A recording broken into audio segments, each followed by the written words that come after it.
Joining me on Captains of Industry is Tjaart Kruger, the CEO of Afrox. Tjaart, appreciate your time. What would you say is your leadership style?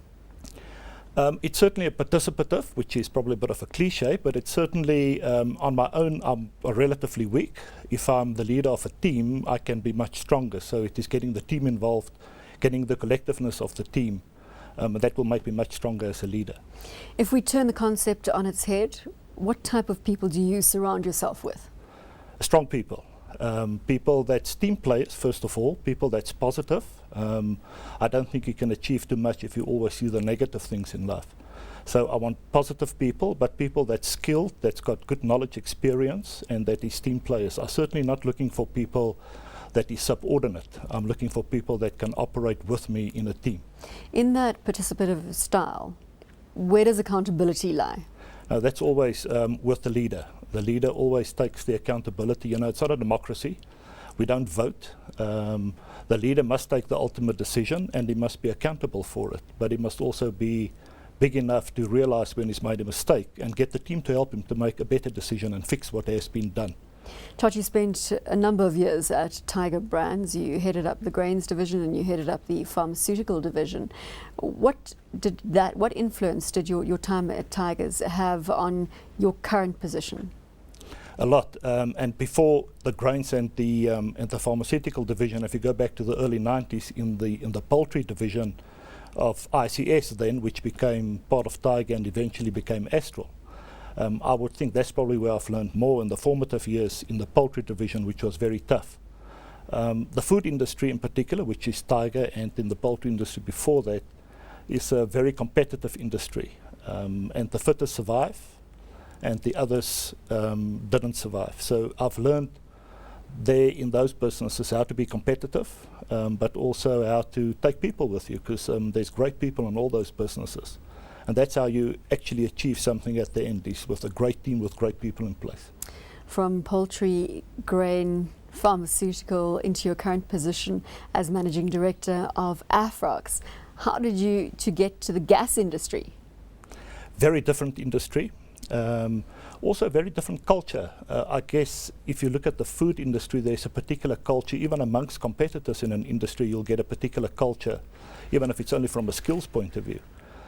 So going into the gas industry, the culture is very different. The culture in Afrox very different to the culture in Tiger. Can you elaborate on that point?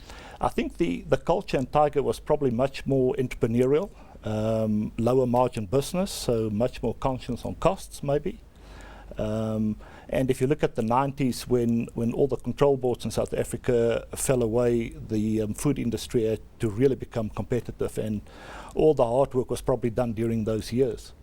In Afrox, the situation was a bit different, and the recession we've had over the last 15 months probably has done for us what the control boards did for the food industry in the 1990s.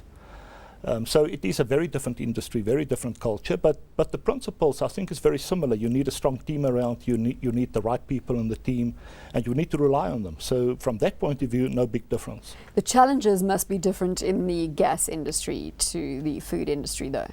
It is very different. If you look at just the products you're dealing with, the safety risk I think is much bigger in the gas industry. So that is something to focus on at a much higher extent than what you have in the food industry. If you look at procurement and the availability of your products, it's also a big difference. In the food industry, you can procure from everywhere in the world, anywhere in the world. In the gas industry, if you split air for nitrogen and oxygen and your plant goes down, you can't get it anywhere else. So from that point of view, it's very different, and it's much more focus on reliability and having really slick plants and engineers to run those plants than what you would have in the food industry. With the focus on plants and engineers into the fray, the electricity situation in South Africa, you must have been hard hit by the electricity shortages that would have impacted those plants and brought you to a standstill. Yeah, and more so our customers, because if our customers stand, we stand. We're not a big electricity consumer, although to run an ASU plant is very intensive in electricity usage, but we don't compare to the big users of electricity. But all our customers are those big users of electricity, and if they stand, you'll remember in the first quarter of 2008, the mining industry shut down for a couple of weeks. and that costed us dearly. So it is important for us to have security of electricity. But if you're not big users of electricity, then the recent increases of 24.8%, 25% over the next 3 years in those electricity Eskom tariffs, not going to impact you too negatively when it comes to your bottom line? No, it will. We do have the ability in most of our contracts to pass most of that on, but it will. It will impact on us. Our electricity bill is in excess of 100 million a year, which is a big number. You're level 4 on the Black Economic Empowerment front at Afrox. When did you bed down that deal? Because it must be working for you in the current environment. Look, we've been a level 4 contributor for the last 2 years. The year before that, we weren't too good. But we've done a lot of work in all the areas of the scorecard. We haven't done an equity deal yet, but remember, we get quite a good score on the equity part for selling life healthcare 4 years ago, and that gives us a good score in that area.